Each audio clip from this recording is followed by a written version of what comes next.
Olá, olá, pessoal. Bem-vindos a mais um Translate Entrevista. Hoje a gente tem o prazer de estar aqui com a professora Maria Beatriz Gimenez Souza, que é doutora em História da Arte pela Universidade de Sorbonne, desde 1996. Estudou História da Arte nos Estados Unidos e desde 1998, professora do Departamento de História da Universidade Federal do Rio de Janeiro e atua também no programa de pós-graduação em História Social. Então, professora Maria Beatriz, muito obrigado por aceitar o nosso convite, muito obrigado por ter essa conversa com a gente. Estamos muito felizes, muito satisfeitos. E eu passo, então, a palavra para o Tiago para ele encaminhar a nossa primeira questão. Olá, professora. Bom dia, boa tarde, boa noite para quem está nos ouvindo aqui nessa entrevista. Professora, queria reforçar o agradecimento, é um prazer recebê-la aqui no nosso projeto. Muito obrigado por disponibilizar um pouco do seu tempo para conversar aqui sobre a sua trajetória conosco. Nós começamos a nossa entrevista, em geral, perguntando algo que acabou se tornando muito comum, né, nesses últimos tempos, e em várias lives a gente vê o pessoal perguntando, né, a respeito de como que começou o seu interesse a respeito da história, e principalmente aqui no nosso caso, no nosso projeto, como teria começado seu interesse pela história medieval. Então a gente queria ouvir um pouquinho de como foi isso na sua trajetória. Obrigado, hein? Bom dia a todos. Espero que estejam me ouvindo bem. Bom dia, Eduardo e Tiago. Gostaria de agradecer muito esse convite. É um prazer, é uma honra estar aqui no grupo de vocês, do Translate Study, e poder conversar numa manhã de primavera sobre algo que temos em comum, essa paixão por esse período fascinante. Muito obrigada. Como cheguei na Idade Média, eu costumo dizer que foi pelas imagens. Com 15, 16 anos, eu decidi estudar a história da arte, algo que não era comum para alguém da minha geração no Brasil. Eu sou carioca, nasci e morei no Rio de Janeiro muitos anos, e não era, digamos assim, de se esperar que alguém se preparando para fazer o vestibular inventasse querer estudar a história da arte, porque esse curso não existia na graduação, nos anos 1980. Enfim, aí a minha trajetória tomou outros rumos. Eu consegui fazer graduação nos Estados Unidos, graças a uma bolsa generosa, integral. Eu consegui passar um ano da minha graduação em Paris, num programa que foi muito importante para mim, da Universidade de Colômbia, importante para a iniciação científica, para aprender a fazer pesquisa. E foi na graduação que eu percebi que o meu interesse, meu fascínio por imagens visuais estava muito centrado na Idade Média. Por muito tempo eu não sabia bem qual Idade Média. Quando eu cheguei em Paris, eu falei, eu quero estudar imagens medievais, mas havia tantas paixões, a pintura flamenga, né, que me foi apresentada por James Merrill, um discípulo de Erwin Panofsky, foi uma das entradas, um dos caminhos de fascínio, e logo eu acabei indo por uma outra via. Eu comecei a estudar a escultura dos séculos XII e XIII, especialmente a partir de um projeto de monografia, de TCC, sobre uma parte da escultura da Catedral de Paris. Uma grande medievalista de história da arquitetura, Anne Prache. E aí eu me apaixonei pelos séculos XII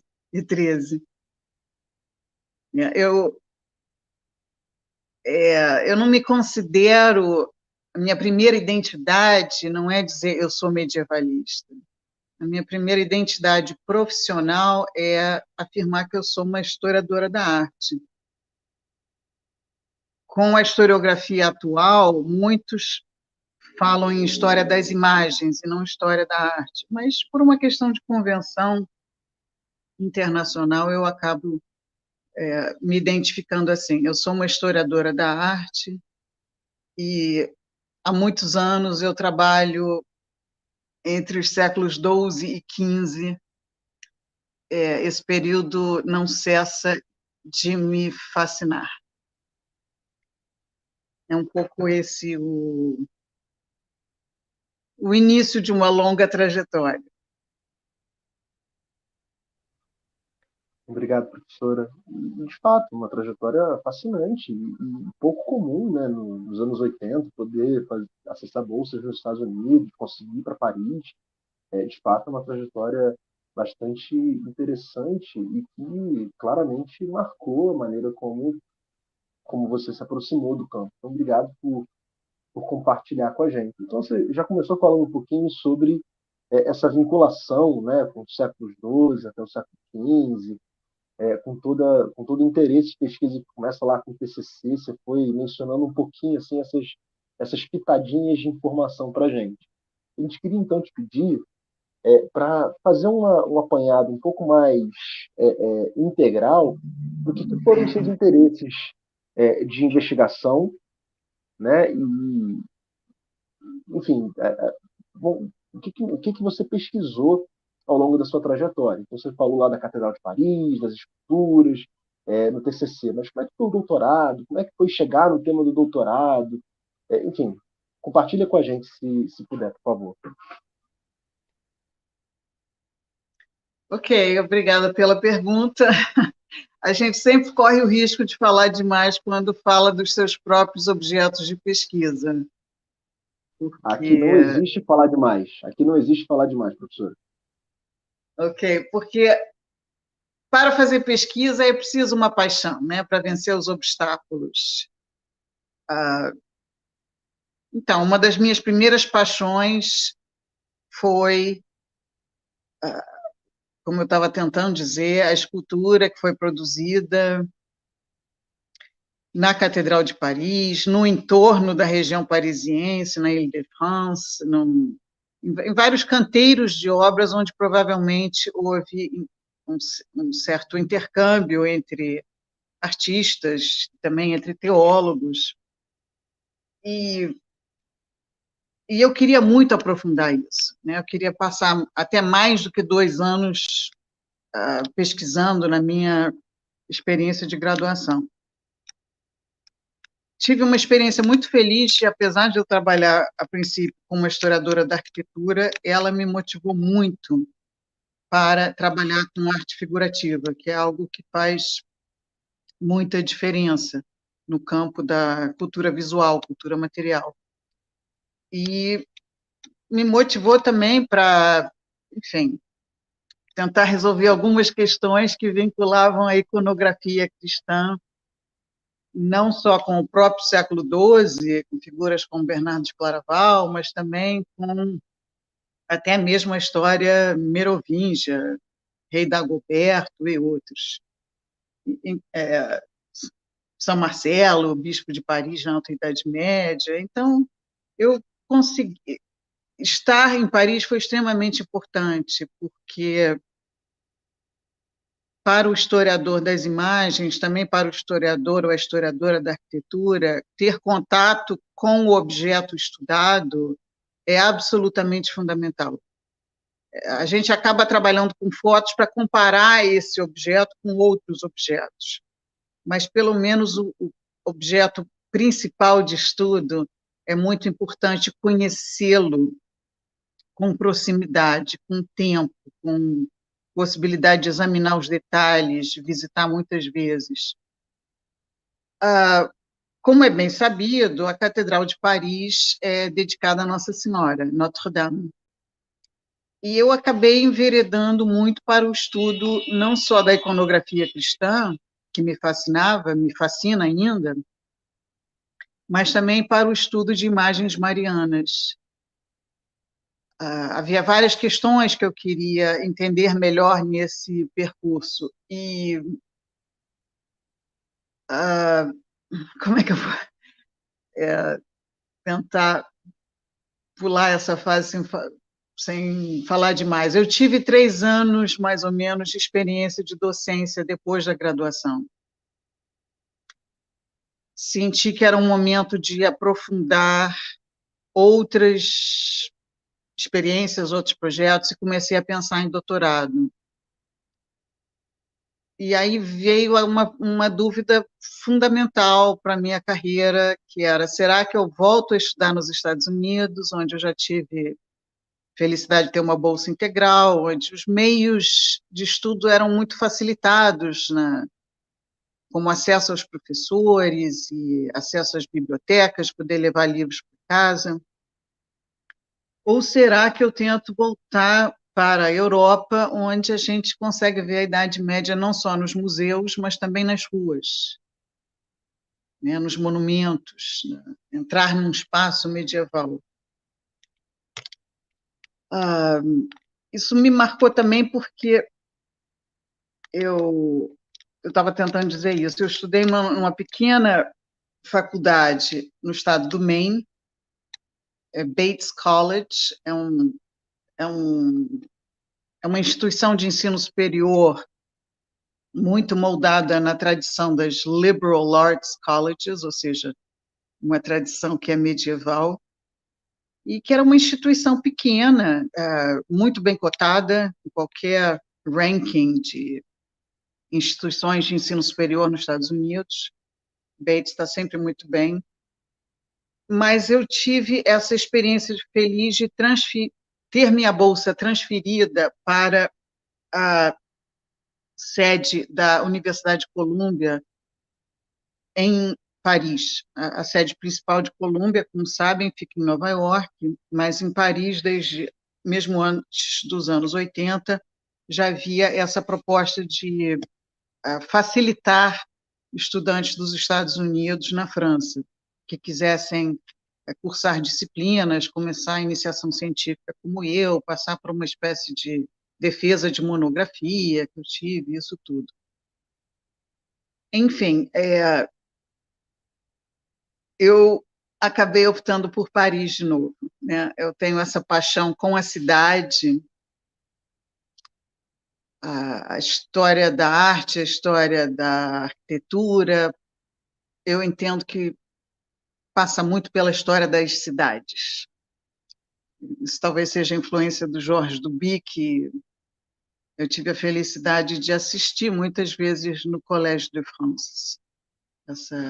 Essa forma dele promover o patrimônio artístico, histórico das cidades, a forma que ele chamou atenção para as esculturas de Paris, as esculturas da Catedral de Paris que foram redescobertas depois de um imprevisto numa obra de um prédio do século XVIII, questões assim.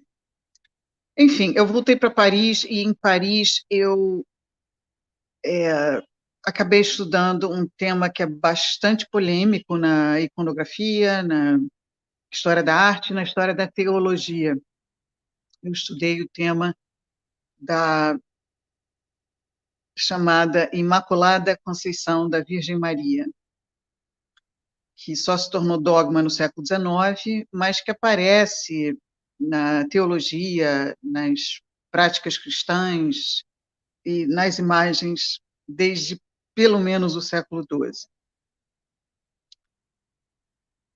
E essa é um pouco a minha trajetória, a minha trajetória universitária, e também por isso eu fui além do século XV. Talvez para alguns medievalistas isso seja uma blasfêmia, uma heresia. Eu cheguei num momento em que eu queria entender mais da história do meu país. Eu queria entender a Idade Média numa América Portuguesa. E eu fiz um estudo de caso sobre Minas Gerais, no século XVIII. Então, eu trabalho com uma certa longa duração, né? Esse objeto de estudo, a iconografia cristã, ela tem muitos desdobramentos, eu diria, na Idade Média e na Idade Moderna. Então, para o tema mais específico de imagens da Virgem Maria, eu diria que há uma longa trajetória entre os séculos XII e XVIII, que me interessa bastante. Eu não considero esse tema esgotado, não, embora eu tenha dedicado muitos anos de pesquisa a ele e muitos outros pesquisadores também. Não necessariamente na América Portuguesa, mas em outros contextos, inclusive contextos medievais. Isso é um pouco da minha trajetória feita de escolhas. Nós fazemos escolhas quando estudamos, quando pesquisamos, quando, às vezes, tiramos do fundo do baú um tema de pesquisa que já foi iniciado, mas que volta a apresentar questões, problemas, não é? E isso foi um pouco o que eu fiz até a minha defesa de tese em 1996, ou seja, eu sou da geração que fez tese sem Google. E para a história da arte isso faz muita diferença, estarmos num mundo mais digitalizado, mais conectado pela internet. Obrigado, professora. Se a senhora puder falar um pouquinho da sua trajetória de investigação pós o doutorado, a gente gostaria de ouvir um pouquinho também desse período, quando você acaba o doutorado, aí um pouquinho depois você entra na UFRJ, e eu imagino que deve ter se aberto um novo horizonte, e aí a gente queria ouvir um pouquinho que pesquisas que apareceram, que questões e problemas foram sendo colocados no na sua oficina, né, de pesquisa. E eu queria também perguntar, se possível, se você se sentir à vontade, professora, para comentar também um pouquinho da questão da policromia das estátuas, porque as pessoas hoje veem as fotos da Catedral de Notre Dame de Paris e de tantas outras catedrais medievais, e a imagem que fica é uma imagem muito cinza, mas se fala muito de que essas catedrais eram muito mais coloridas. Então, se puder comentar um pouquinho sobre isso e a gente poder conhecer um pouquinho mais através da tua experiência. Perfeito. Não, esse é um detalhe que faz toda a diferença, sem dúvida. A cor faz toda a diferença. Por isso também que eu tento enfatizar, inclusive na docência, não só na pesquisa, que o acesso ao original é importante, porque as fotos mentem nas cores. E quando as cores são lavadas ou obscurecidas pelo tempo, é uma outra forma de modificar para pior o que as catedrais já foram, né? O escultor Auguste Rodin, ele escreveu um livro sobre as catedrais, o arquiteto Le Corbusier também, quando as catedrais eram brancas, quand les cathédrales étaient blanches. E isso é um detalhe importante porque muitas igrejas na França ficaram mais ou menos negras com a fuligem, com a poluição, e a França vem trabalhando desde o fim do século XX para custear a volta a uma aparência mais original, com uma pedra bem mais clara. E nesse fundo de uma pedra bem mais clara havia esculturas policromadas, sim. eu estava tentando mencionar uma história que o Jorge Duby mencionou. Sabe-se que a escultura da Catedral de Paris foi destruída deliberadamente, não foi um ato revolucionário isolado, e que os restos da escultura ficavam à mostra para serem vendidas como pedra de construção. E eis que, no século XX, não me lembro exatamente a data, se foi no fim dos anos 1970, início dos 80, um banco instalado num prédio do século XVIII decidiu fazer uma obra de aquecimento, outra coisa, e eis que descobriram muitos restos de esculturas quebrados. Então, a hipótese é que alguém comprou aquelas esculturas destruídas e que teria escondido, esperando talvez um dia mais favorável para aquilo voltar a ser exibido, já que depois da Revolução Francesa a catedral virou um templo da razão e teve outros usos. E provavelmente esse dia não chegou a tempo do material ser desenterrado. Então, essa descoberta dentro do banco foi fantástica. O Jorge Duby falou: olha, pela primeira vez essas imagens estão aparecendo na televisão, nunca tantos milhões de franceses viram as esculturas ao mesmo tempo. E aí ficou muito evidente que essas esculturas tinham policromia. A maior parte delas hoje está no chamado Musée de Cluny, que também leva o nome de Museu Nacional da Idade Média, em Paris. E mesmo os reis da Judéia esculpidos, que ficavam no alto da fachada, tinham restos de policromia no rosto, nas vestes. Talvez o melhor exemplo atual para se ver isso seja uma visita à Sainte-Chapelle, a Santa Capela do rei Luís IX, conhecido como São Luís, do século XIII, onde o restauro permitiu que o ambiente interior, as paredes, as colunas e também as estátuas dos apóstolos e outros, eles todos aparecem com policromia, além da policromia maravilhosa dos vitrais da Sainte-Chapelle. Isso tudo é para falar sobre esculturas em pedra, porque as esculturas em madeira também eram policromadas. E isso apresenta um certo vínculo não só com o mundo germânico, o mundo de Portugal, eu diria até com a nossa América portuguesa, que herda muito essa tradição de esculturas policromadas, feitas muitas vezes para ficar em cima do altar ou em outros locais. Então, isso foi um pouco sobre, eu acho que para tentar responder a policromia, rapidamente, né? Não é uma exclusividade medieval. Na antiguidade, outras esculturas, outros templos que hoje não têm mais cor, também tinham sido planejados originalmente como coloridos.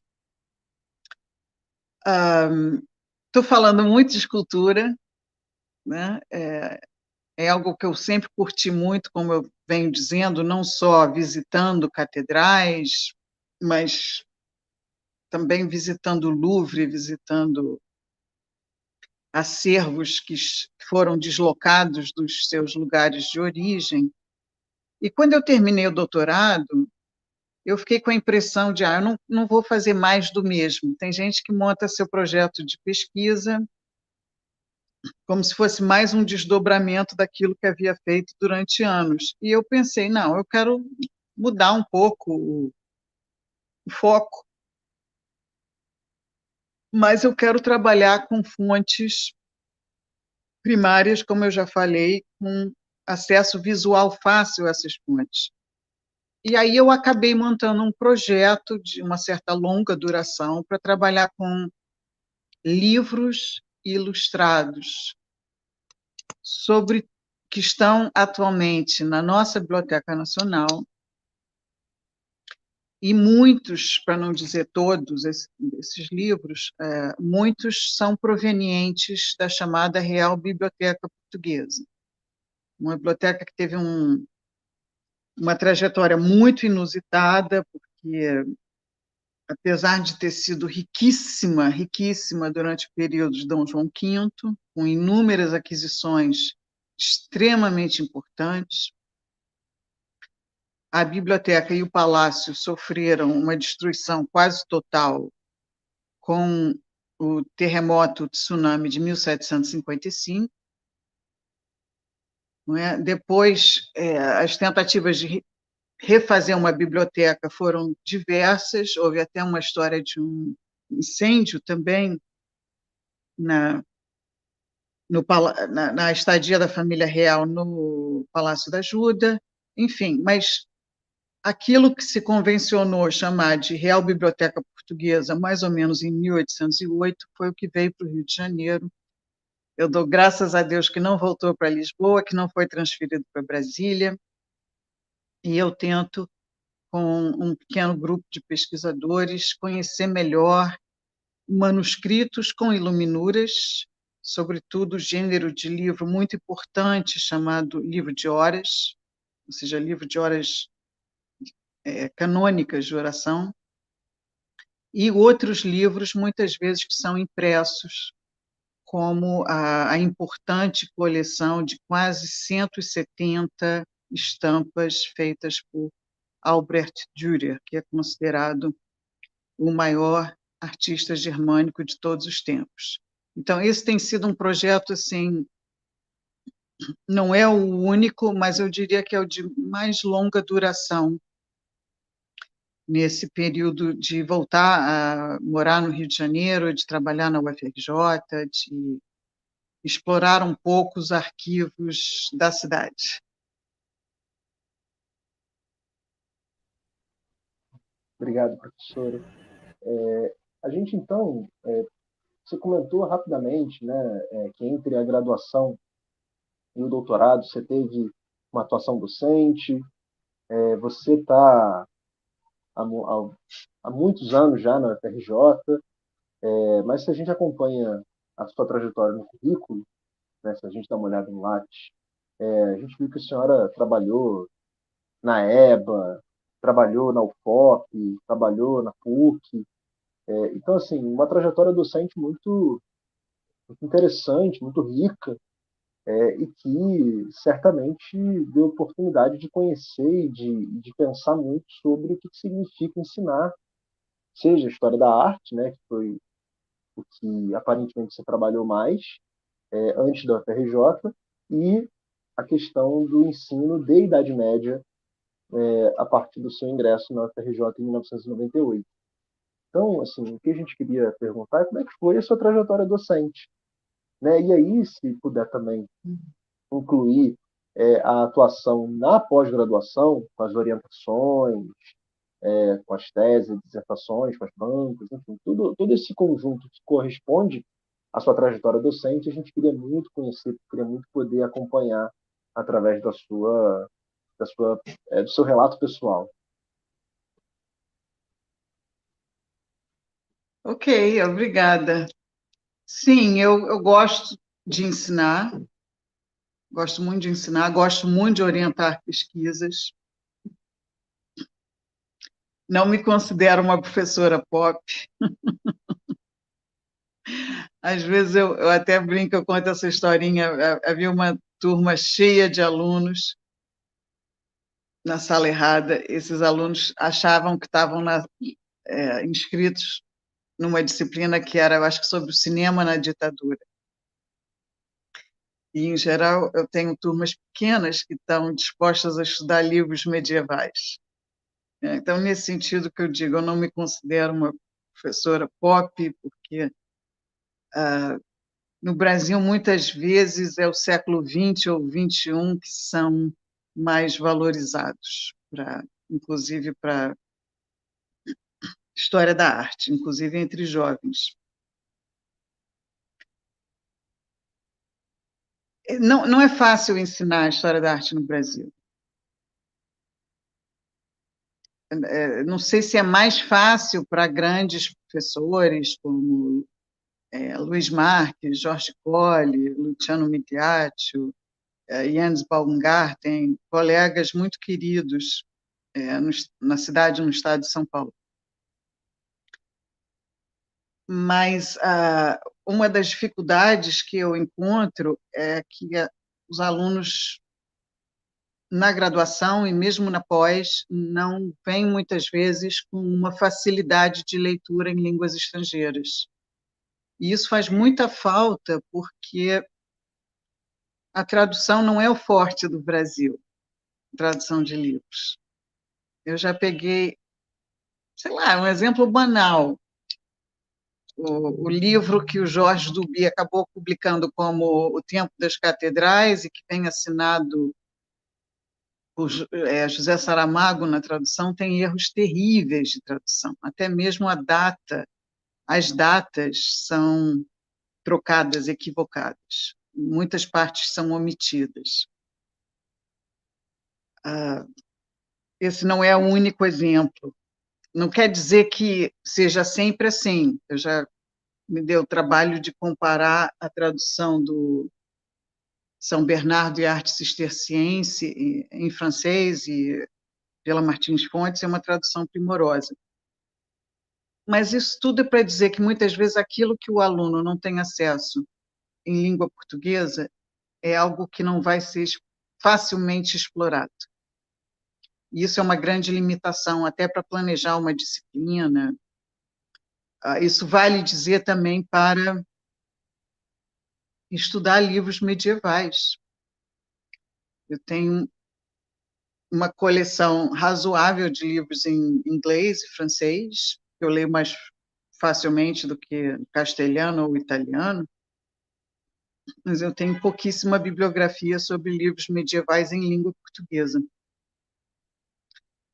Então, isso é um desafio que eu acho que as nossas universidades têm que investir mais, ou mesmo o ensino médio tem que investir mais.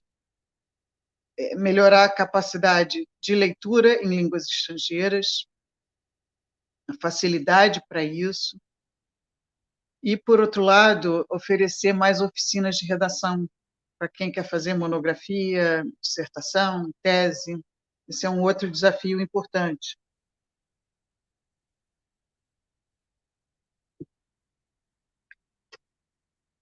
Com o risco de talvez chover no molhado, eu vou enfatizar essa outra questão.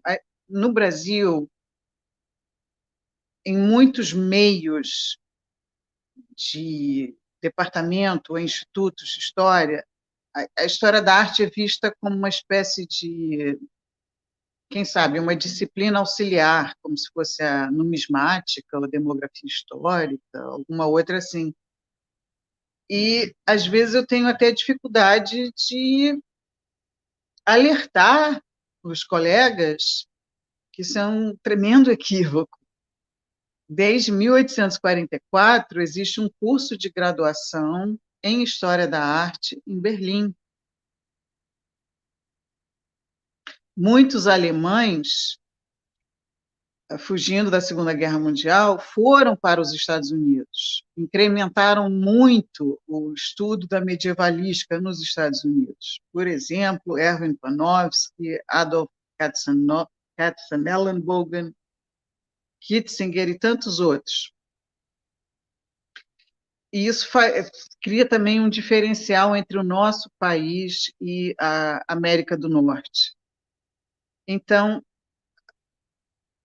eu vejo isso como um certo desafio, de tentar passar para um corpo discente, desde a graduação de preferência, que é preciso conhecer um corpus de cultura visual, seja o que está disponível nos nossos museus, seja o que está disponível em outras partes do mundo, com a ajuda da internet. E mesmo que a pessoa não queira aprofundar essa área, isso é importantíssimo, Não é possível estudar a história do urbanismo sem imagens. A história econômica depende de imagens, a história das navegações depende de imagens, a história de gênero depende de imagens. E é preciso dominar uma metodologia própria para trabalhar com fontes visuais, buscar fontes visuais, analisá-las. Todas essas questões eu considero desafios na docência. Desafios, inclusive, entre historiadores. Não estou só falando de como é que a gente conversa com gente de ciências humanas em geral. O Brasil ainda está muito atrasado em muitas dessas questões. Acho que, na medida em que os jovens possam ter uma conscientização nesse sentido, isso pode melhorar. Quando eu digo desafio, não é um beco sem saída, é algo que precisa ser mais trabalhado. Vocês sabem que a UFRJ, entre outras universidades, tem um mestrado de ensino da história, que nós chamamos de Prof-História. Vocês sabem que a FGV também propõe pós-graduações nessa área. Há muito que pode ser feito em sala de aula com material visual. E eu acho que isso precisa ser levado mais a sério. Inclusive porque os livros didáticos não fazem isso nem de forma adequada, nem de forma suficiente. Talvez para tornar esse meu argumento mais claro, eu vou tentar dar um exemplo. Às vezes eu cito em sala de aula locais muito próximos ao nosso prédio, onde é possível ver, apreciar, estudar coleções artísticas, e os alunos desconhecem esses locais. Então, se eu menciono, por exemplo, Mosteiro de São Bento, que é um monumento de origem ou de inspiração medieval em nossa cidade, a maioria dos alunos jamais pisou no Mosteiro de São Bento. E dá para ir a pé do nosso prédio, que é grátis, que é acessível, está aberto todos os dias da semana, a igreja, além da biblioteca. Idem para o Convento Santo Antônio, idem para a Biblioteca Nacional. Alguns lugares exigem ingresso, talvez, como o Teatro Municipal, ou exigem convite, como a Academia Brasileira de Letras, mas há todo um patrimônio a ser explorado que os alunos desconhecem. Às vezes até desconhecem a existência dele. Vou tentar dar outro exemplo.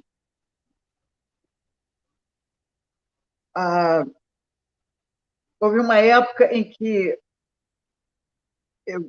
como eu falei, eu senti que eu precisava aprender mais sobre o meu país, já que 100% do meu ensino superior foi feito fora do Brasil. Então, eu fui assistir um curso de extensão em Ouro Preto. Era um curso em que cada semana vinha um professor diferente, ficava manhã e tarde com os alunos. E depois do meu doutorado, eu até vinha a ser substituta por pouco tempo em Ouro Preto, lecionando história medieval. Algo complicado, porque na época a cidade não tinha uma livraria sequer. Eu comprava livros no Rio de Janeiro para os alunos e quem encomendava eu entregava lá em Ouro Preto. Enfim, mas na época em que eu era estudante ouvinte desse curso chamado Barroco, havia professores que vinham da USP e davam aula dentro do prédio. Em vez de explorarem, vamos ver os objetos, vamos ver a arquitetura, a escultura, a talha, a pintura, o azulejo, não, o entorno, né? A cidade, a cadeia, o museu, era tudo dentro de sala de aula. Então, aí parece que não faz muita diferença estar na Amazônia, ou em Brasília, ou em Ouro Preto, porque você não aproveita o potencial do lugar, né? A UFOP tem um ótimo curso de História, tem arquivos importantes, em Ouro Preto, em Mariana, em toda a região. Ainda há muito a ser feito.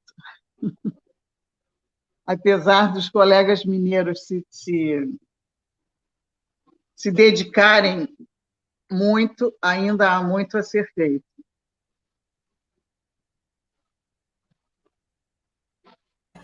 Professora, Melhorou?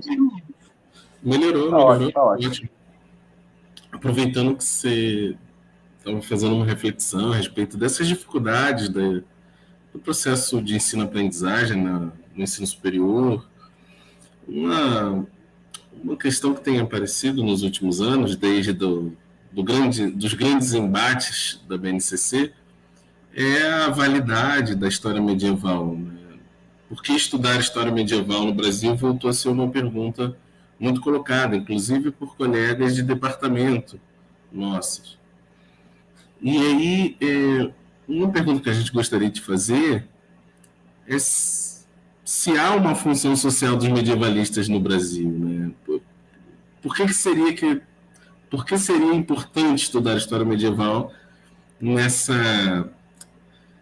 ex-colônia portuguesa, né? Vamos colocar assim.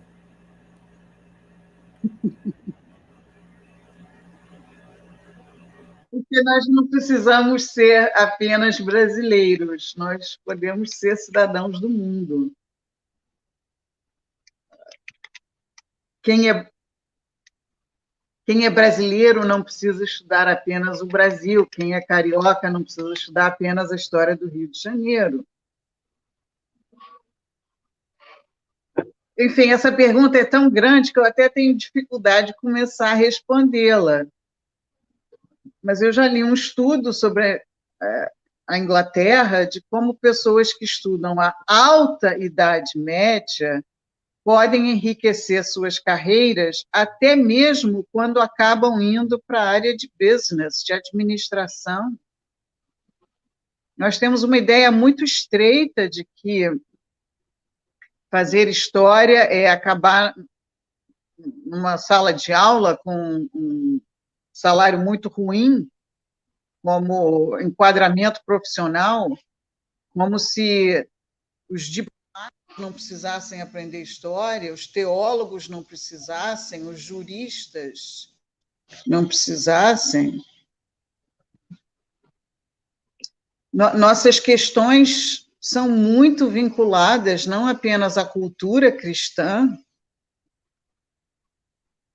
sem desmerecer a cultura judaica, a cultura islâmica, que são importantíssimas na Idade Média. Eu falo mais do cristianismo porque eu estudo imagens cristãs há mais de 35 anos.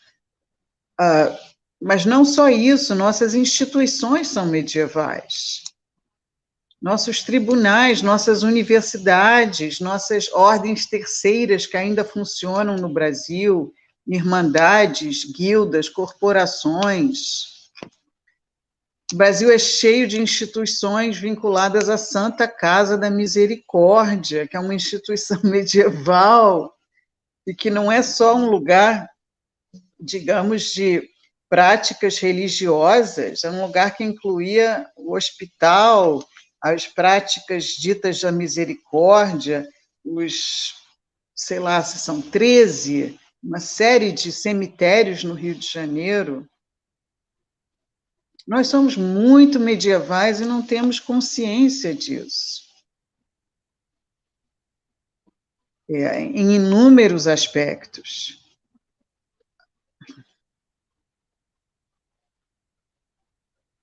É muitas vezes um empobrecimento cultural. Achar que o Brasil começa em 1822, ou achar que A história da pintura do Brasil começa em 1816, com a chamada Missão Artística Francesa. Esses são mitos que eu penso que nos empobrecem muito. Nós temos... eu estou falando aqui do ponto de vista carioca, me perdoem se soa meio bairrista, mas o Rio de Janeiro foi a única cidade das Américas que recebeu uma família real, e recebeu a importante presença de uma monarquia e suas instituições. E isso está muito presente comigo porque eu vou à Biblioteca Nacional mais ou menos toda semana, há décadas. A biblioteca tem uma origem, digamos assim, dessa iniciativa da família real. Se eu pudesse, eu iria também na chamada livraria dentro do Mosteiro de São Bento, porque é outro lugar que eu adoraria conhecer melhor. A formação de noviços e monges a partir dos livros que eram importados na Europa ou feitos aqui, manuscritos. Nós, no Rio de Janeiro, não temos apenas um passado de capital da República. Nós temos muito mais que isso. Penso que muitas vezes não sabemos valorizar isso. Nós temos esse hábito em História da Arte, muitas vezes o congresso não é apenas feito de comunicações num auditório, é também feito de pelo menos um dia de visitas a locais importantes com os colegas, que inclusive são ocasiões muito ricas de discutir um espaço, um grupo, pode ser legal. E me lembro de, uma vez, levando um grupo que tinha pesquisadores de mais de 10 países diferentes, fomos ao Mosteiro de São Bento e uma pessoa que estuda México me perguntou por que havia beneditinos no Rio de Janeiro. Essa é uma especificidade nossa que não fazia sentido no México, porque o México estava mais voltado para ordens missionárias e não ordens contemplativas.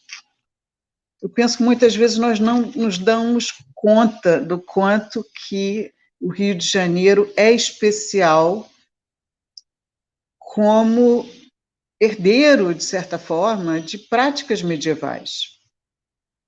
Quando eu levei Luiz Moura Sobral no Mosteiro de São Bento,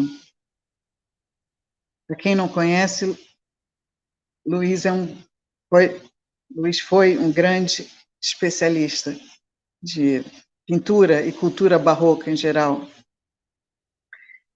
Ele era professor titular da Cátedra de Cultura Brasileira, de Cultura Lusitana, na Universidade de Montreal, em Canadá.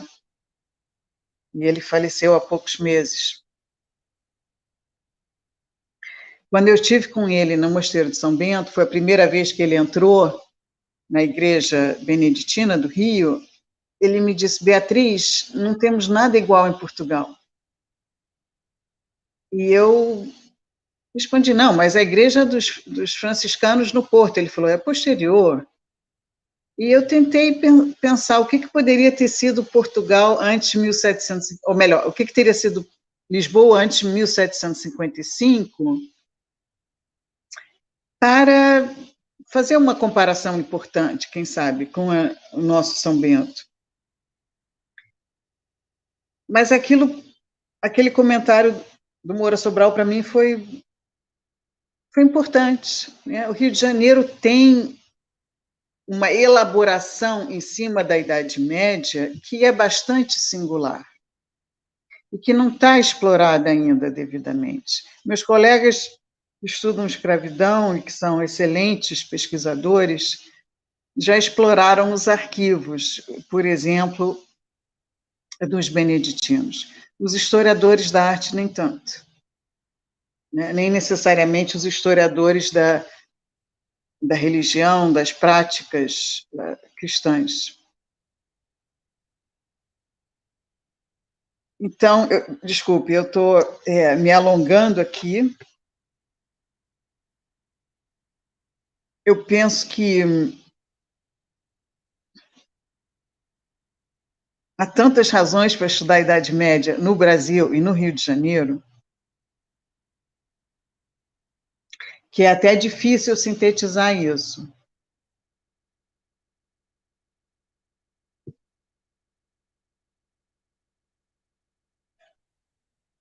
Quando meus filhos eram bem menores, um dia, quando a Biblioteca Nacional colocou numa vitrine para todos verem, ela colocou numa vitrine uma das edições da Bíblia de Mogúncia, feita em Mainz, por sucessores de Gutenberg. Eu levei meus filhos para ver essa Bíblia, eles não acharam a menor graça. Não entenderam por que eu achava esse objeto tão especial. É extraordinário que a gente tenha acesso a uma ou duas dessas Bíblias. E tantos outros livros importantes, mesmo para quem não estuda imagens, como eu, muitos dos pesquisadores que eu já orientei. Nós temos o único exemplar conhecido do primeiro livro impresso em língua portuguesa. O Brasil tem muito descaso com suas instituições, infelizmente, tragicamente, com o Museu Nacional.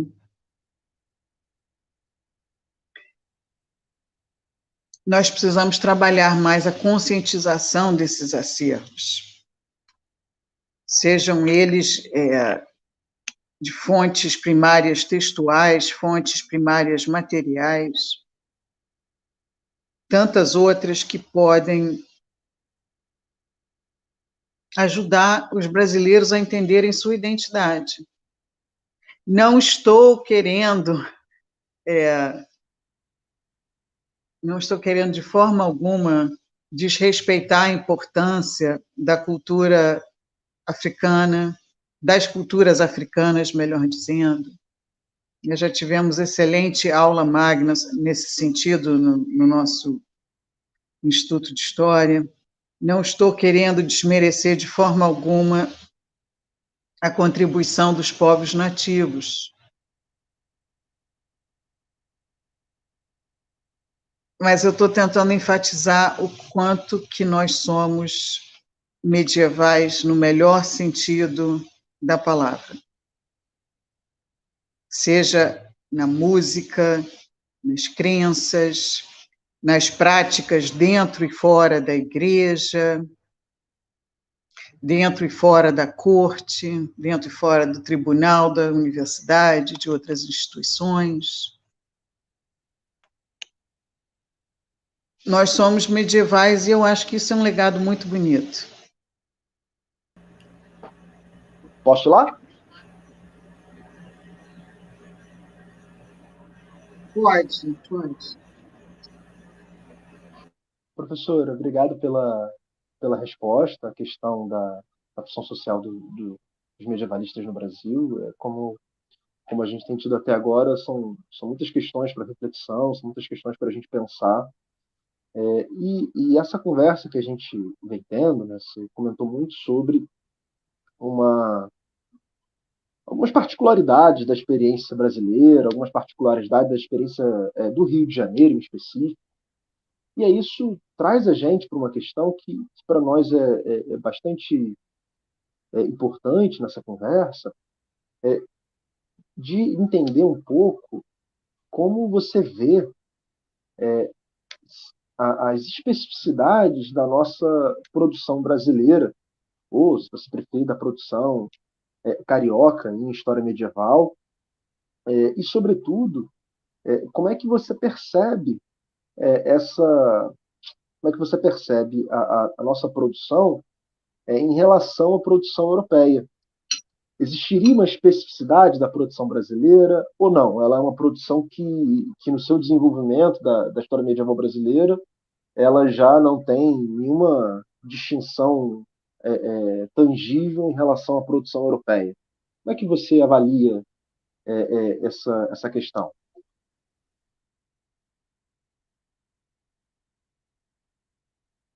É uma boa pergunta. Eu acho que nós precisamos, em geral, abrir mais os horizontes, né? Pensar mais em histórias conectadas, sair um pouco do local, do regional, se duvidar até do nacional.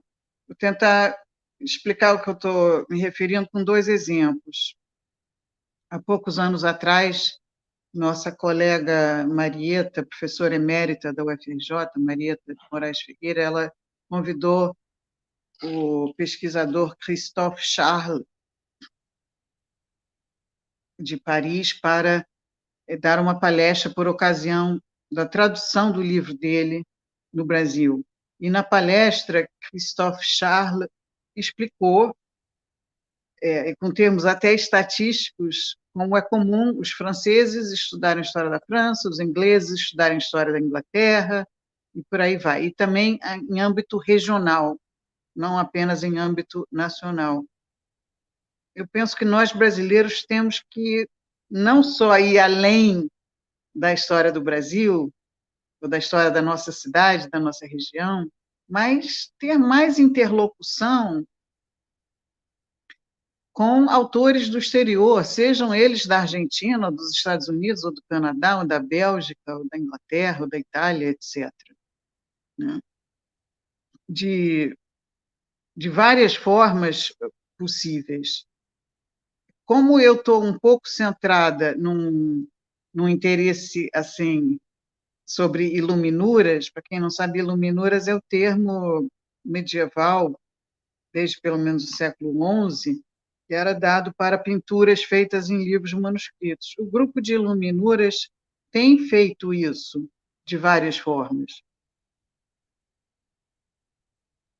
Nós precisamos dialogar com pesquisadores que trabalham com acervos que podem estar em Nova York, ou Baltimore, ou Londres, ou Roma, ou, enfim, tantos outros.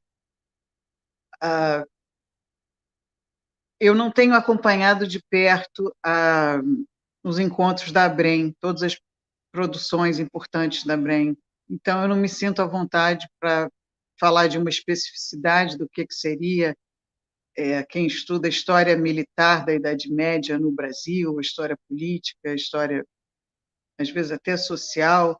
Eu sei que tem muitos jovens fazendo bons trabalhos, como, por exemplo, Gabriel Castanho, no latim, junto com Maria Cristina Pereira, no latim. O Gabriel está explorando uma área que é muito nova na UFRJ, de história das emoções, e tem trazido contribuições importantes nesse sentido, de convidar uma professora, por exemplo, de Chicago, para dar uma palestra online, e outra que está no Canadá, medievalista de origem húngara, Piroska Nagy, que não apenas participou com palestras a convite do Gabriel, mas também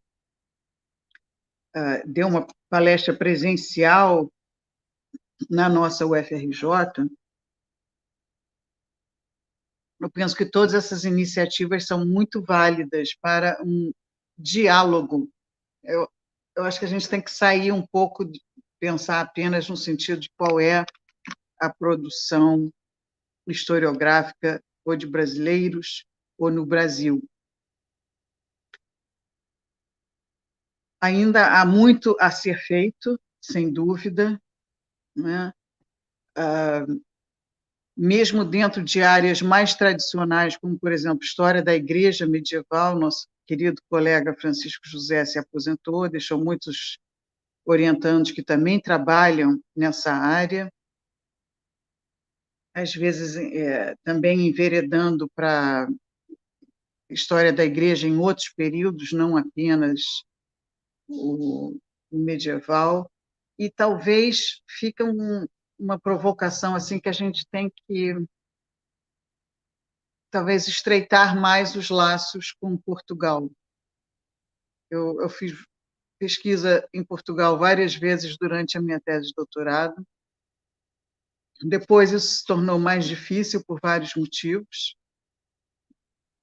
Não é que seja difícil para todos. Eu tinha uma dificuldade para mim de me ausentar, de estar no exterior por longos períodos. Eu acho, apesar de Lisboa ter tido tanto patrimônio destruído em 1755, ainda há muitos outros importantes acervos, patrimônios a serem estudados e trabalhados em Portugal, e volto a dizer, inclusive na área de história do livro medieval. Precisamos conhecer melhor o que os portugueses vêm produzindo na área de estudos de livros de horas, algo que não estava bombando na época que eu era estudante de doutorado e que já evoluiu muito. Eu acho que esse diálogo é extremamente, extremamente, extremamente importante. E talvez essa seja uma novidade. Novidade não é a palavra, mas, enfim, talvez seja uma possibilidade mais presente depois da pandemia. Nós aprendemos a funcionar de forma remota. Nossos congressos podem, e palestras e trocas podem acontecer nesse sentido também, né, de aprender com profissionais que estão, às vezes, geograficamente distantes. E, por fim, embora eu não esteja muito vinculada à ABREM, como eu já estive em outras épocas e gostaria de estar novamente, não foi algo proposital, eu acho que muitas vezes falta um pouco mais de interdisciplinaridade entre nós medievalistas. Acho que existe esse problema também da especificação. Eu estudo só esse objeto, só esse tema, não vou conversar com quem, não vou aprofundar conversas com quem estuda outras questões. Nós temos que abrir o leque. Por exemplo, na UFRJ, os professores de História Medieval têm que lecionar também História da Alimentação. A princípio, eu fiquei em dúvida, como é que eu vou fazer isso? Será que eu posso falar só da alimentação medieval? Será que isso vai fazer sentido para alunos que estão cursando gastronomia? Na medida em que, às vezes, a gente entra numa área que não é a nossa zona de conforto, nós vamos aprendendo coisas. Acabou que uma das alunas fez um trabalho ótimo sobre o livro do Hilário, do País de Cocanha. Há muitas formas de despertar interesse nos jovens, eu acho que com essa interdisciplinaridade, com um diálogo mais amplo. Então, por exemplo, quando a gente tem o privilégio de ir em espaços que normalmente são da clausura, ou do Mosteiro de São Bento, ou do Convento de Santo Antônio, por uma especial concessão dos monges, dos frades, eu tento lembrar os alunos, isso não é só um espaço de religião, aquilo que se convencionou chamar de religião, isso é um espaço de produção de cultura, né? Tanto os beneditinos quanto os franciscanos em nossa cidade produziram livros autorais, produziram esculturas, pinturas, músicas, formas diversas de interagir com a sociedade que estão mais ou menos presentes até hoje. No caso dos franciscanos, até pensaram a questão do aqueduto, que é um problema do Rio de Janeiro, como trazer a água deste morro para aquele morro, no caso do morro de um bairro chamado Santa Teresa para o morro do Largo da Carioca. Então, há espaços em que a gente pode trabalhar essa interdisciplinaridade. O que os monges comiam e os franciscanos, o que eles doavam como alimento para quem pedia esmola? Como é que eram as festas populares? Quais eram os rituais mais importantes? Quem estudou aqui? Quem foi sepultado aqui? Porque não é só monge ou frade que foi sepultado nesses lugares. Algo que impressionou muito os alunos recentemente. O que fizeram com a senzala da Ordem Terceira Franciscana, no Rio de Janeiro?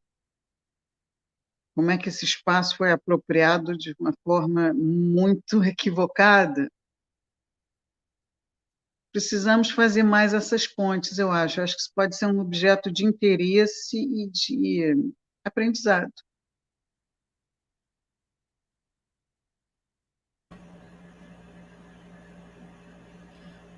Bom, obrigado, professora, por essa resposta.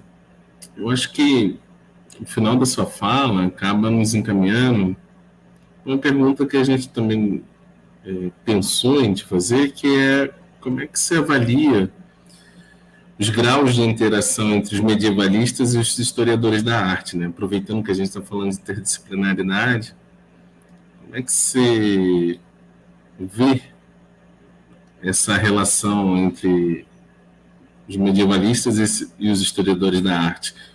Isso é uma situação que tem evoluído? Há mais interação, há menos interação, ou há interações esporádicas? Como é que a senhora avalia isso? Eu acho que são interações muito esporádicas. Há universidades no Rio e em São Paulo onde artes e história têm umas tristes rivalidades em vez de interações.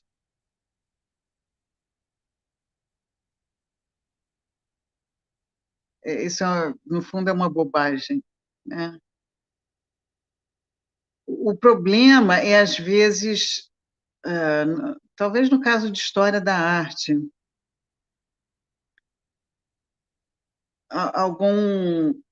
alguns pesquisadores que acham que estudar século XX ou XXI significa ser mais esclarecido, mais aberto, ou mais liberal, do que estudar temas que possam ser vinculados à Igreja Católica ou outras instituições consideradas ultrapassadas.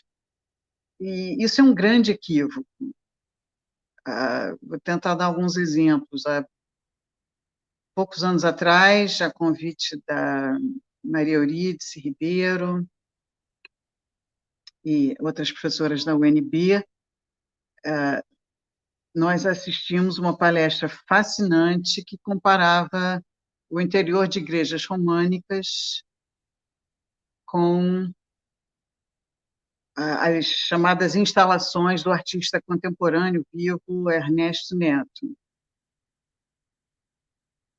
E, para mim, aquilo foi absolutamente inovador, não apenas por causa dos conceitos usados, algo como environnementalisation, uma palavra que lembra, na sua origem, algo como meio ambiente, mas que é aplicado para o interior de um edifício construído, como aqueles que receberam pinturas românicas, século XI, por aí, ou como a outra igreja que recebeu instalações do Ernesto Neto no início do século XXI. Foi extremamente interessante ouvir essa abordagem do Jean-Claude Bonne,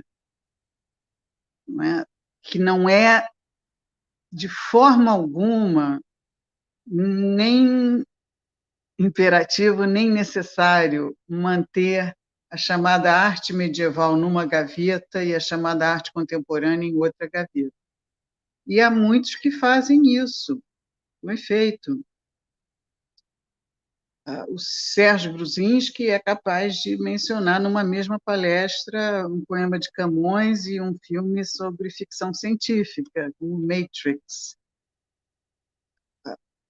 Eu sei que muitos no Brasil não entendem alguém que dá aula sobre Idade Média, como eu, se interessar por outro período que possa ser chamado de Barroco ou Renascimento. É tipo, você está fugindo da sua gaveta? Por quê? Por mais que eu tente explicar. E há grandes historiadores do século XX que fazem isso. Eu não sou tão qualificada quanto eles, mas o Erwin Panofsky, por exemplo, estudou tanto as catedrais góticas nos anos 1930, quanto outros períodos, como o estudo dele sobre Tiziano, um contexto completamente diferente. Meyer Shapiro estudou a escultura feita em Moissac, o caminho da peregrinação para Santiago de Compostela, como também tem publicações sobre Van Gogh, e Hans Belting, por quem eu acho que eu nunca escondi minha admiração. Para mim, Belting é o maior historiador da arte em atividade. Ele tem inúmeros livros sobre a Idade Média, seja no contexto bizantino ou outro, como a pintura veneziana, por exemplo. Ele conecta, ele tem um livro inteiro sobre Florença e Bagdá, e ele também tem muitos estudos sobre até a arte no período chamado global. Então, são profissionais que conseguiram mudar de contexto, às vezes até mudando também de tema e de objeto, e que em nosso país eu acho que isso ainda é muito inusitado. Podemos aprender com outros que vêm trilhando nessa área, alguns deles já há várias décadas, não é algo tão recente assim. Uma vez ou outra, eu interajo com profissionais da minha área que não fazem questão de ter uma especialista desse ou daquele período, por exemplo, na Unifesp. Não, queremos alguém que não seja do século XIX para falar sobre o século XIX, ou algo assim. Isso pode ser bom. Acho que podemos aprender mais com esse diálogo. Eu estou falando de mim como pesquisadora, mas estou falando também de algo que possa ser inspirador para nossos alunos, as pessoas que estamos tentando formar na pesquisa. A multiplicidade possível de caminhos.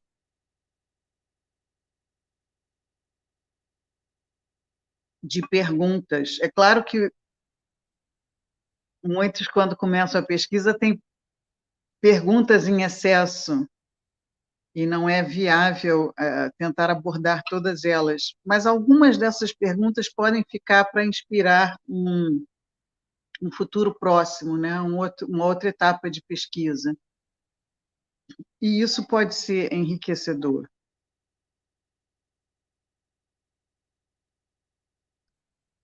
Algumas questões que nós temos que talvez repensar até,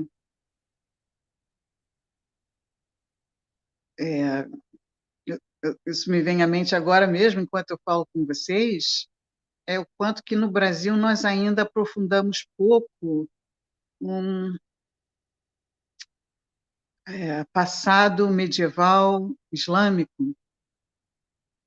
Há poucos profissionais nessa área. Alguns que trabalham isso brilhantemente, como a Beatriz Bício. Eu tive a felicidade de estar na banca dela de doutorado, isso quer dizer que eu li o seu trabalho na qualificação, li na defesa, e fiquei muito feliz de ver o seu livro publicado baseado na tese. Mas a Beatriz Bício começou como jornalista, e com essa bagagem de alguém que conhecia profundamente o jornalismo, a situação polêmica, difícil do que chamamos Oriente Próximo, ela acabou se interessando pelo Islã medieval. E ela trabalha muito bem uma interdisciplinaridade, questões religiosas, políticas, que têm pertinência para o mundo contemporâneo. Penso que precisamos de mais exemplos como a Beatriz Bício, né, que podem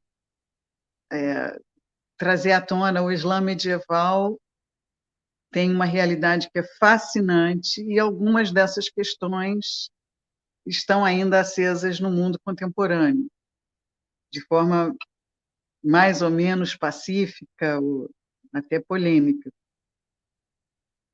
Isso poderia ser muito interessante mesmo. Eu acho que eu estou me repetindo um pouco, porque eu estou dizendo que ainda há muito a ser feito. Não, mas é um dado importante para a gente avaliar o quanto ainda não foi feito, e eu acho que o ponto que você levantou é fundamental, né? E acho que essas entrevistas têm também esse potencial de sinalizar para futuros estudantes quais são os caminhos a serem desbravados. Então, em absoluto, em absoluto.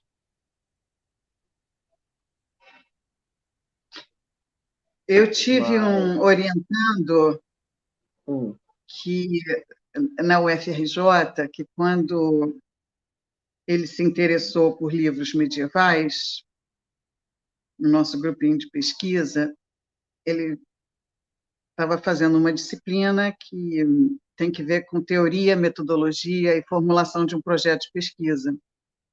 E a pessoa que ensinava essa disciplina na época disse para ele que livro medieval não era um objeto de estudo. E deu a entender que livros depois da Revolução Francesa que mereciam ser estudados. Eu fiquei bastante surpresa. Esse meu orientando decidiu mudar de professor, fez a disciplina com outra pessoa, e atualmente ele faz doutorado em Würzburg, na Alemanha. Claro que ele teve que aprender alemão para isso, mas, em contrapartida, ele teve oferta de várias possibilidades de bolsas. E está muito satisfeito fazendo o que faz, e está apresentando muitos trabalhos em congressos, onde há grupos que se especializam em incunábulos, né? Para quem não sabe, incunábulos são uma primeira geração de livros impressos, é o termo latinizado da palavra. Enfim, eu acho que a questão é, às vezes, não aceitar um limite imposto por outra pessoa, que diz, isso aí não é um objeto de estudo. Também como já há uma excelente pesquisadora de história da arte que foi tentar estudar pintura religiosa do século XX, e os que gostam de modernismo disseram para ela que isso não seria um objeto de estudo. Mas ela fez a tese de doutorado nessa área. É não aceitar essas colocações que se fazem e tentar, às vezes, algo que para outros não é viável, né? Então, eu tenho muito orgulho em lembrar que dos meus antigos orientandos, muitos já estudaram ou estão estudando na Europa, na Alemanha, na Espanha, em Portugal, nos Estados Unidos, e com isso eles conseguem também outros diálogos. Eu acho que é muito perigoso nós formarmos profissionais que querem apenas repetir aquilo que seus orientadores ensinaram, ou fazer aquilo que seus orientadores fizeram. É preciso ousar mais. E não estou dizendo que todos têm que estudar no exterior, porque para muitos isso não é viável, mas para a história da arte é absolutamente fundamental. Inclusive, história da arte é medieval.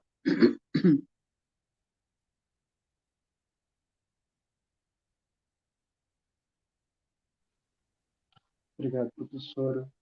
A gente já está quase se aproximando do final da nossa entrevista. A gente queria apenas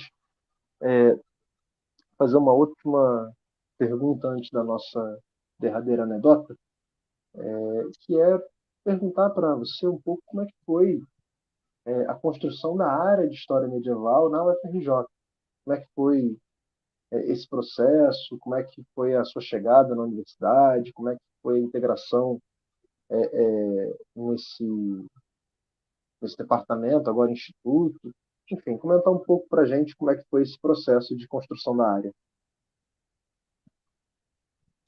Processo de construção da área. Bom,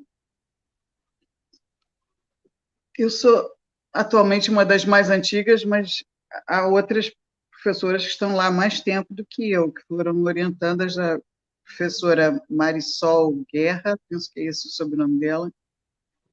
Tenho colegas que estudam mais a alta Idade Média, como a Leila Rodrigues, como o Paulo Duarte, como o Paulo Pachá, dois jovens que estão conosco há poucos anos. Há outros colegas que estudam Idade Média Central, ou até Baixa Idade Média, a Andréia Frazão, trabalha com franciscanismo também, trabalhou com pesquisas no Instituto Teológico Franciscano. O Gabriel Castanho, que está conosco relativamente recente, mas que está fazendo um excelente trabalho, muitas pesquisas sobre monaquismo, sobre a história das emoções. Somos 6 professores concursados, permanentes. Às vezes trabalhamos com professores substitutos, quando um de nós se afasta. Não é? Tem pelo menos 3 laboratórios aí presentes. Os que se aposentaram há poucos anos foram a Gracilda Alves, que trabalhou com Portugal medieval, o Francisco José da Silva Gomes, que foi professor da UF e também da UFRJ, nosso grande especialista de igreja medieval. O laboratório da Leila, da Andréia, onde também participam os 2 Paulos, Paulo Duarte e Paulo Pachá, é um laboratório grande que interage com a UERJ, Universidade Estadual do Rio de Janeiro, com outras instituições. O laboratório do Gabriel também é bem abrangente, ele tem uma sede em São Paulo, na USP, outra aqui no Rio. Eu já estou um pouco mais tímida nesses laços internacionais, ou mesmo interregionais, digamos assim, usei a palavra errada, mas junto com a Vânia Frois, a Maria Cristina Pereira, a Maria Eurídice Barros, nós tentamos muitas vezes trabalhar as imagens medievais, sobretudo as iluminuras. Acho que ainda temos algum chão para percorrer nesse sentido. Eu, pelo menos, tenho. Uma confissão que eu faço aqui, o manuscrito que eu mais quero estudar está em Nova York, e já tive com ele em mãos algumas vezes, mas não o suficiente. É como se a gente quisesse trocar mais figurinhas em todos os aspectos, né? Eu valorizo muito a colaboração da Biblioteca Nacional, né? A Biblioteca Nacional, não sei se isso é exatamente a sua pergunta, mas eu vou colocar aqui também. A Biblioteca Nacional passou por diferentes momentos esse ano, alguns momentos bem impressionantes.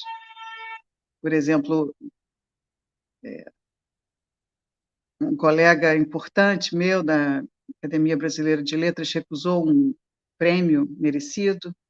Uma antiga aluna nossa também recusou esse ano. Mas eu devo dizer que, ao longo dos anos, a Biblioteca Nacional nos acolhe muito bem. Eu já dei uma palestra lá, uma palestra que uma vez por ano eles chamam quem que trabalha com acervos raros, está filmado também no YouTube. Falei sobre livros de horas, especialmente da coleção.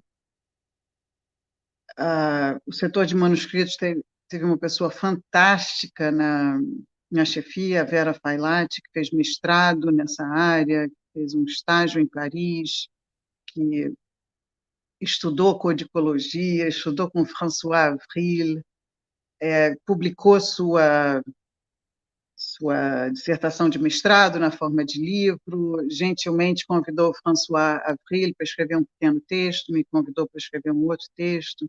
Então, esse tipo de interação é extremamente valioso, apreciado, necessário. Eu consegui sentar com a Vera, por exemplo, e aprender muito com ela sobre codicologia e, ao mesmo tempo, tentar passar para ela um pouco da minha experiência com esse lado mais iconográfico das pinturas. Eu também tenho um projeto ainda em gestação de extensão universitária, isso é muito valorizado na UFRJ, de maneira formal e informal, e o projeto é com o Convento de Santo Antônio, por vários motivos. Um motivo mais evidente é que o Convento de Santo Antônio é a instituição mais antiga e ainda viva em funcionamento, que é praticamente o nosso vizinho. 5 minutos a pé a gente chega ali. E, por outro lado, há franciscanos que se interessam muito por patrimônio histórico, artístico, religioso, sobretudo o Frei Roger Brunório, e, aos poucos, a gente está trazendo isso para uma comunidade mais ampla. Frei Roger participou de 2 filmes sobre a história do Rio de Janeiro, onde ele traz os vários legados do convento de Santo Antônio. Num desses filmes eu também fui filmada, o filme do Pascal Guissot, que saiu em 2016. Ele quis me filmar dentro da Biblioteca Nacional, folheando os livros, falando um pouco sobre a vinda desses livros medievais para uma América portuguesa que até então não tinha imprensa, não tinha universidade, não tinha escolas formais. E, de outras maneiras menos midiáticas, a gente vem tentando trabalhar a Idade Média na cidade, aberta para profissionais diversos. Profissionais que talvez trabalhem no centro da cidade, ou em outros âmbitos, outros lugares. Eu devo dizer que eu adoro o meu trabalho. Eu gosto muito do que eu faço, gosto de estar onde estou, gosto de tentar reinventar isso de vez em quando. E esse é o nosso desafio agora, pós-pandemia, trazer os interessados em história para um período que normalmente não foi ensinado com adequação durante o ensino médio. Eles vêm com umas bagagens muito distorcidas, mas que isso pode ficar mais claro, mais interessante, mais bonito no ensino superior. O nosso grupo medieval é um grupo bem empenhado e não vale eu comparar com outras instituições no Rio, porque eu não sou qualificada para isso, mas eu aprecio muito esse empenho dos colegas. Muito obrigado, professora, pela sua resposta cuidadosa. E, infelizmente, a gente está chegando ao final da nossa conversa, né? Essa manhã agradável. E, em geral, a gente conta uma anedota. Então, imagina só que você está lá na UFRJ, na sua sala, e aí um aluno do primeiro, segundo período chega, bate na porta. Professora, eu quero muito estudar as imagens medievais. O que eu tenho que fazer? E, então, o que seria indispensável para esse jovem historiador da arte, ou esse jovem medievalista? Essa é uma boa pergunta.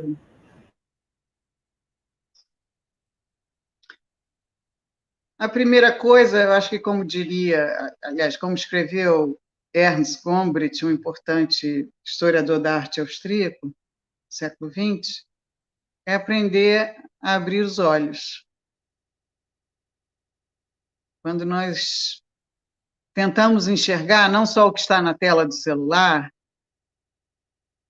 mas à nossa volta, podemos começar a aprender.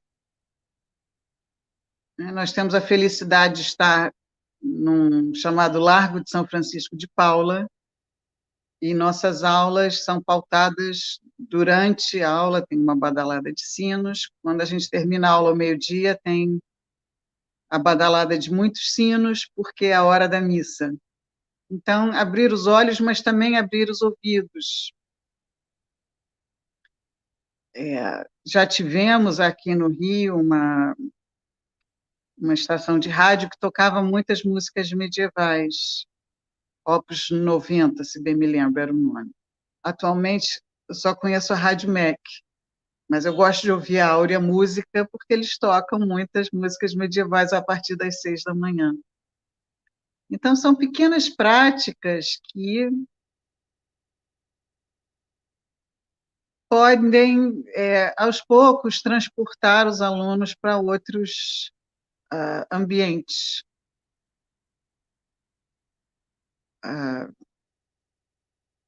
Com a visualidade,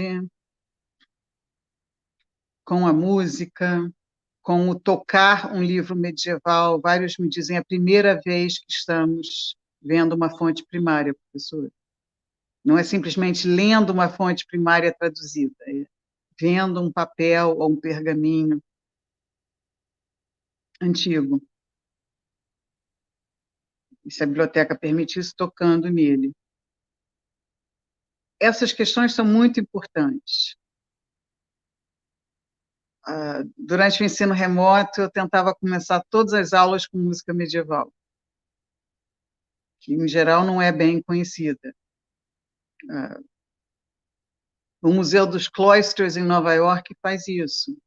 É uma parte do Metropolitan, que é dedicado só à Idade Média, além da sede principal, na Quinta Avenida, que também tem algumas salas importantes medievais, mas nesse anexo Cloisters, eles tocam música medieval 24 horas, não 24 horas por dia, mas o tempo todo que o museu está aberto. E eles vão tentando contextualizar-nos.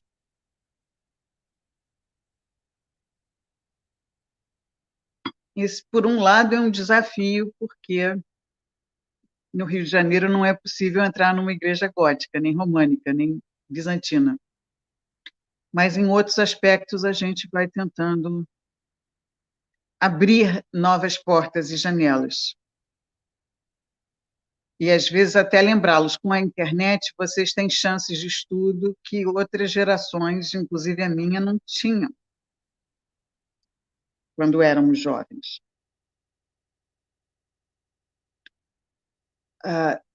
Eu gostaria de enfatizar também que é extremamente importante aprender línguas estrangeiras. Mesmo quem queira estudar Portugal medieval deve aprender línguas estrangeiras. Eu tenho um colega de história antiga que aprendeu grego antigo, eu tenho um colega de história contemporânea que lê e escreve o árabe. São conquistas importantes e esse é um dos desafios que eu já mencionei, mas eu toco novamente nessa tecla.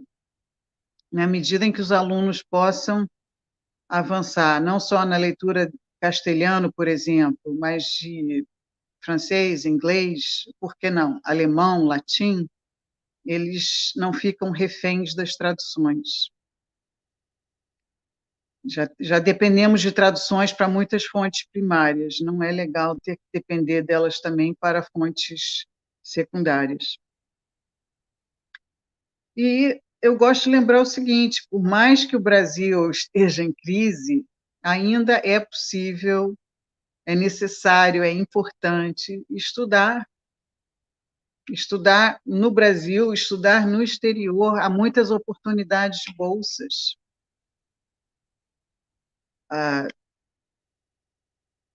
Há muitas instituições europeias que dão bolsas, quem quiser me procurar pode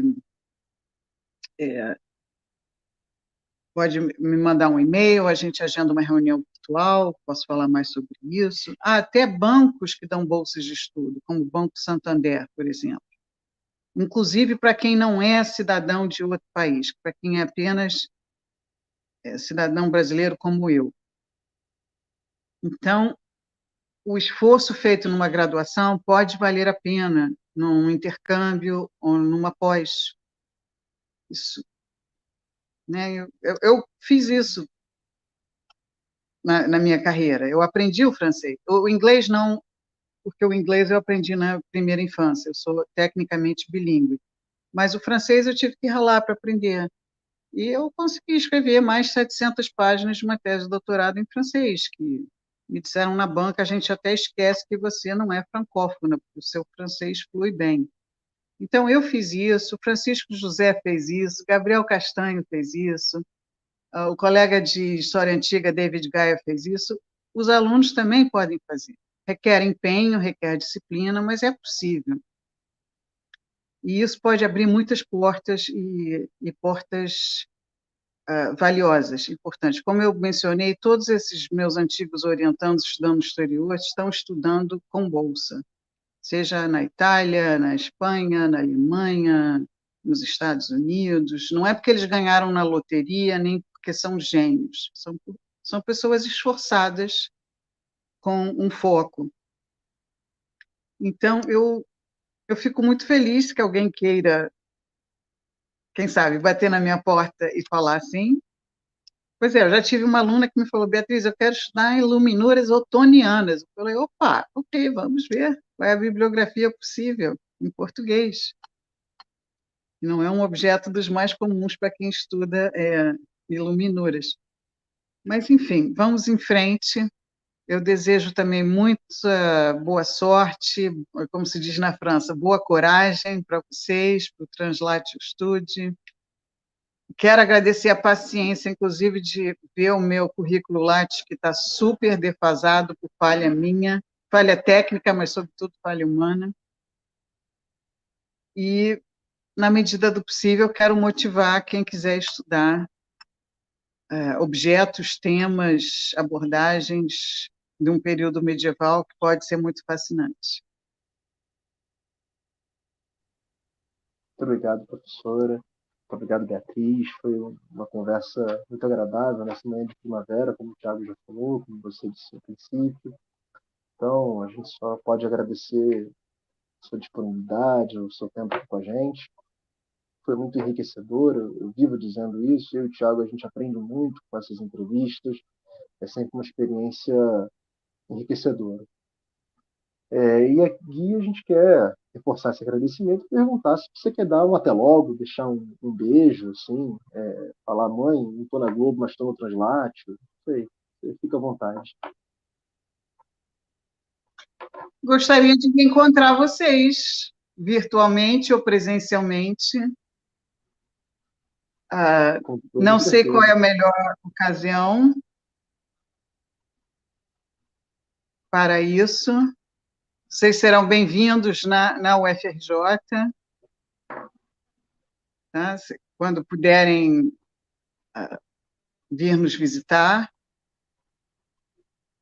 Vou participar do Congresso do Latim, agora em dezembro.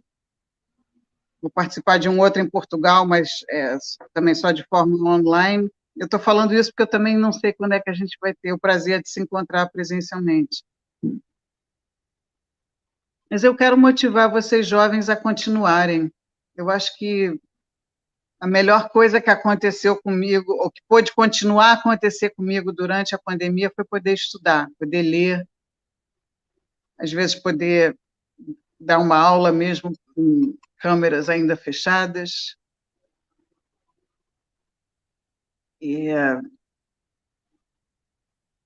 Isso é um privilégio nosso nesse país, de poder estudar, num país em que tantos jovens são excluídos do ensino superior, mesmo que eles paguem tantos impostos quanto nós, quando compramos um litro de leite. E nós temos uma responsabilidade, eu creio que social, nesse sentido.